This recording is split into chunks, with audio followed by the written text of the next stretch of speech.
Pada saat tiba di Palestina, Dajjal sendiri tidak tahu kalau ajalnya sudah dekat. Maka dia pun akhirnya berdemo di sana, menganggap dia punya sebuah kerajaan sampai di daerah Palestina, tepatnya sekarang Israel. Direbut wilayah itu oleh Israel tanpa mereka sadari. Dalil-dalil wahyu menuntun mereka ke situ. Ada sebuah kota namanya kota Babulut. Di Israel itu kota itu ada. Saya pernah lihat cuplikannya. Termasuk kota yang diidolakan di dalam negeri Israel sendiri namanya Babulut. Subhanallah, hadis menyebutkan nama Babulut. Hadis Nabi SAW dari 1400 tahun yang lalu mengatakan nanti Dajjal akan berkumpul di sebuah wilayah namanya Babulut di Syam. Maksudnya di Palestina itu, Israel sekarang. Ada kota Babulut dan orang Yahudi sekarang lagi gencar membangun kota itu dan dianggap kota favoritnya Israel. Dajjal akan masuk ke sana dan berkurung diri.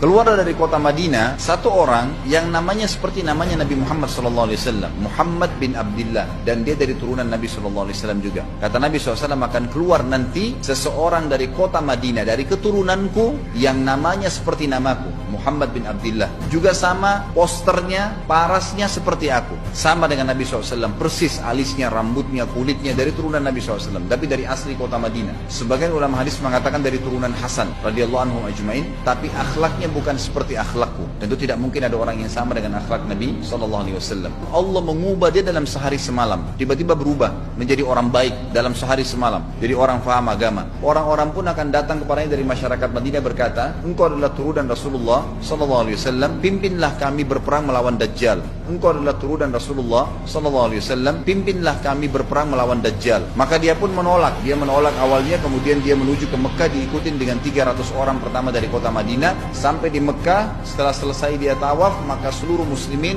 menunjuknya sambil mengatakan engkau harus memimpin kami. Dan orang ini punya julukan Mahdi, dikenal dengan Imam Mahdi. Inilah tanda-tanda kiamat yang kedua. Setelah Dajjal keluar, buat kerusakan di muka bumi tadi selama 40 hari itu atau setahun lebih. Kemudian keluarlah tanda-tanda kiamat kedua pada saat dia sudah tiba di kota Babulut di Israel. Keluarlah si Mahdi ini. Pada saat dia tiba di Mekah, dibaiatlah oleh banyak kaum muslimin. Tidak disebutkan jumlah pasukannya, maka terbentuklah pasukan jihad yang mengejar Dajjal menuju ke Palestina. Tanda-tanda kiamat besar yang ketiga adalah pada saat pasukan Imam Mahdi dengan pasukan jihad itu tiba di Darul Baydha namanya, kota putih yang ada menara putihnya, dan itu sekarang di negeri Syam, tepatnya di Damaskus, ibu kota Syria. Hadis menyebutkan di menara itulah, di masjid itulah Imam Mahdi mampir sholat asar bersama pasukannya. Pada saat itulah datang tanda-tanda kiamat besar yang ketiga, yaitu turunnya Nabi Isa alaihissalam. Kata Nabi SAW dalam hadis Bukhari, hadis Muslim, hadis Sahih semuanya, dikatakan Isa alaihissalam akan turun sambil memegang kedua sayapnya malaikat, dan dari rambutnya yang basah meneteskan air,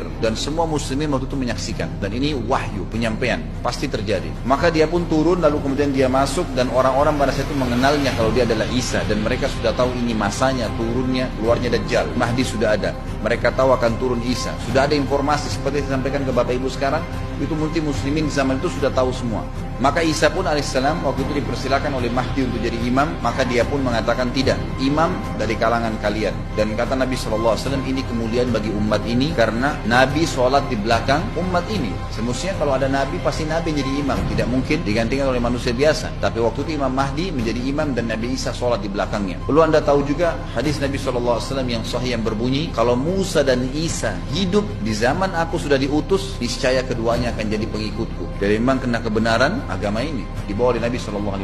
Sholatlah mereka, kemudian mereka menuju ke Palestina. 3 tanda-tanda kiamat sekaligus terjadi.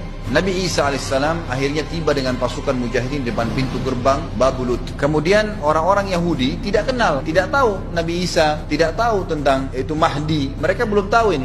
Mereka berbangga-bangga saja. Lalu mereka berkata kepada Dajjal, ada pasukan, segelintir pasukan yang mau menyerang kita. Dajjal mengatakan, bukakan pintu gerbang. Mereka tidak akan mampu melawan kita karena pasukannya mereka banyak memang. Maka Dajjal dengan sombongnya menunggu di depan pintu gerbang. Pada saat dibuka, Dajjal kaget melihat ada Isa alaihissalam. Dan pada saat itu kata Nabi SAW, Dajjal faham kalau sudah tiba ajalnya. Begitu melihat Isa alaihissalam, dia lari dan badannya sambil meleleh di depan para pengikutnya. Lalu Isa alaihissalam mengejarnya, mengatakan, wahai musuh Allah, saatnya kau akan menemui ajalmu.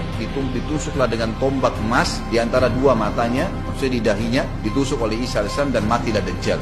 Pada saat Dajjal mati, pengikutnya pada ketakutan semua. Mereka anggap Dajjal Tuhan, mereka anggap Dajjal orang yang perkasa lah, orang yang kebal lah, beragam macam kelebihan. Mereka kaget pada saat mati. Maka seluruh pengikut Dajjal dari kaum Yahudi akan bersebaran sembunyi di bawah batu dan pohon, di atas batu dan di bawah pohon. Semuanya batu dan pohon itu akan berbicara kepada setiap pasukan mujahidin, berkata, wahai muslim, ini Yahudi di atas saya atau di bawah saya. Batu bilang ini Yahudi yang sembunyi, yang pohon mengatakan, ya muslim, ini Yahudi, bunuhlah dia. Maka dibunuhlah orang-orang Yahudi tersebut yang menjadi pengikut Dajjal oleh kaum muslimin, kecuali satu pohon, namanya pohon Garqad. Dan apakah Bapak Ibu sudah tahu, sekarang pemerintah Israel besar-besaran menanam pohon itu.